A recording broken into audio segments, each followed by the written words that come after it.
जब जनता वोट देती है तो शकल देख के वोट ना दे, अकल देख के वोट दे। युवा है ये, चाहेगा जिस दिन चाहेगा तख्ता पलट देगा। सबका साथ, सबका विकास, सबका विश्वास, ये नारा देते हैं। अडानी जी का विकास, अंबानी जी का विश्वास और मोदी जी जो है कजोला, यही रह गया है बस। देखिए इनकी लाठियों में इतना दम नहीं है। प्रयागराज में मौजूद हैं और इस समय जो है वो हमारे साथ में है कांग्रेस की प्रवक्ता प्रियंका गुप्ता जी। हम उनसे बात करते हैं। मैम, सबसे पहले आपका स्वागत है। युवा चाहते हैं उनकी बातों को जो है वह संसद तक पहुंचा पाएंगे। देखिए संसद में तो उन्होंने पहुंचा ही दिया है, तभी तो संसद से प्रधानमंत्री जी भी गायब हैं और जो है गृह मंत्री जी भी गायब है। युवाओं के साथ न्याय होगा? अरे बिल्कुल होगा, क्यों नहीं होगा। ये युवा है, ये चाहेगा जिस दिन चाहेगा तख्ता पलट देगा ये सरकार का। और हकीकत ये है कि जो है आपको अपने शिक्षा मंत्री को हटाना पड़ा था, जो निकम्मा शिक्षा मंत्री था उसको हटाना पड़ा युवाओं की जिद के आगे। और उन्हें छात्रों की आवाज को बुलंद करने का काम अगर कोई कर रहा है तो वो मेरे नेता आदरणीय श्री राहुल गांधी जी कर रहे हैं। अच्छा, भारतीय जनता पार्टी की मंडी से सांसद है कंगना रनौत जी, उन्होंने अभी जो है जब छात्र प्रोटेस्ट कर रहे थे तब उन्होंने छात्रों को जो है गटर छाप और गटर से तुलना की थी। क्या कहना चाहेंगे आप? देखिए मैं सिर्फ इतना कहना चाहूंगी, जब जनता वोट देती है तो शकल देख के वोट ना दे, अकल देख के वोट दे। जो बद दिमाग लोग हैं उनको वोट देना बंद करें, क्योंकि जिनको समझ ही नहीं है कि छात्र की डिमांड क्या है। वो छात्र जो धरने पे बैठे थे कि उनका पेपर लीक हो गया है, उसके लिए वो धरने पर बैठे थे और वो इधर उधर की बातें कर रही थी। तो उनका दिमाग जो है ना घुटनों में है। और मैं समझती हूँ ऐसे लोगों की बातों पर ध्यान नहीं देना चाहिए और जनता को भी समझना चाहिए कि ऐसे लोगों को दोबारा संसद में चुन के ना पहुंचाएं, क्योंकि वो छात्रों के दुश्मन है, उन बच्चियों के दुश्मन है जिनके ऊपर उन्होंने घटिया कमेंट किया।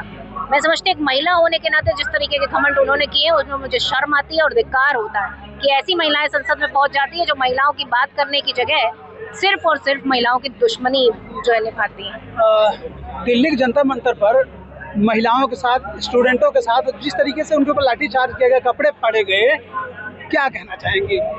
देखिए बड़ा दुख होता है। इस देश का युवा जब अपने अधिकारों के लिए, अपने हक के लिए सड़कों पर आता है तो उनके साथ उनकी दुर्दशा बनाई जाती है। पैलेट गन आपने कभी सुना किसी छात्र के ऊपर इसलिए चला दी गई हो कि उसका पेपर लीक हुआ है और वो धरने पर बैठा हुआ है?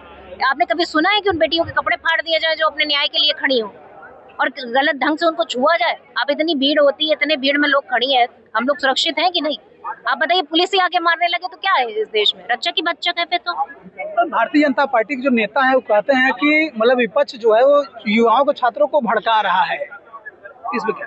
देखिए मुझे लगता है कि वो जो विपक्ष है वो जनता की आवाज और मुद्दों की सरकार को सुनने पे मजबूर कर रहा है। ये उनकी खींच है और ये पूरी तरीके से भारतीय जनता पार्टी की हार है और नकारापन है कि आज वो नौकरी नहीं दे पा रहे हैं, आज वो बेटियों को सुरक्षा नहीं दे पा रहे हैं, आज जो अपने न्याय और हक के लिए आगे आते हैं कभी उन्हें खालिस्तानी कभी उन्हें पाकिस्तानी बताते हैं।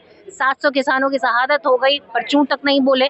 और मैं समझती हूँ कि जिस तरीके से संसाधनों पर सिर्फ अमीरों का हक हो चुका है, गरीब कहाँ जाएगा? उसकी शिक्षा का बजट क्या है? आपने जो शिक्षा का बजट था उसका भी आधा कर दिया।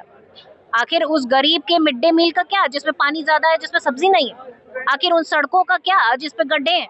आपने तो कहा था न खाऊंगा न खाने दूंगा, यहाँ तो भर भर के सब खा रहे हैं आपके नेता मंत्री। वो तो कह रहे हैं कि सबका साथ, सबका विकास, सबका विश्वास, ये नारा देते हैं। अडानी जी का विकास, अंबानी जी का विश्वास और मोदी जी जो है कजोला, यही रह गया है बस। बाकी ये आम जनता जो है इससे उनका कोई लेना देना नहीं। आखिर बताइए पेपर लीक होना किसका निकम्मापन है? सरकार का निकम्मापन है।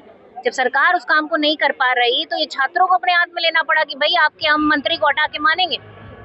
तो अब वास्तविकता ये है कि अब समय बदल चुका है। अब सरकार को रील बनाने से बेहतर है कि बच्चों की आवाज सुननी चाहिए। ये छात्रों की गूंज है, इसको आज समझ जाए तो अच्छा है, नहीं तो फिर समझा देंगे छात्र कायदे से। 2027 का जो उत्तर प्रदेश का चुनाव होना है उसमें क्या लगता है कि कांग्रेस भारतीय जनता पार्टी को कितनी टक्कर दे पाएगी?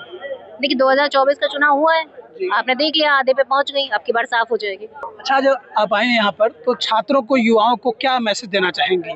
देखिए मैं छात्रों को यही मैसेज देना चाहूंगी, आप अपने हक की आवाज उठाइए और शांतिपूर्ण ढंग से उठाइए। लेकिन जो उठा रहा है तो सरकार तो उनके ऊपर कभी लाठीचार्ज, कभी FIR। देखिए इनकी लाठियों में इतना दम नहीं है, कितनी लाठियां आप तोड़ेंगे?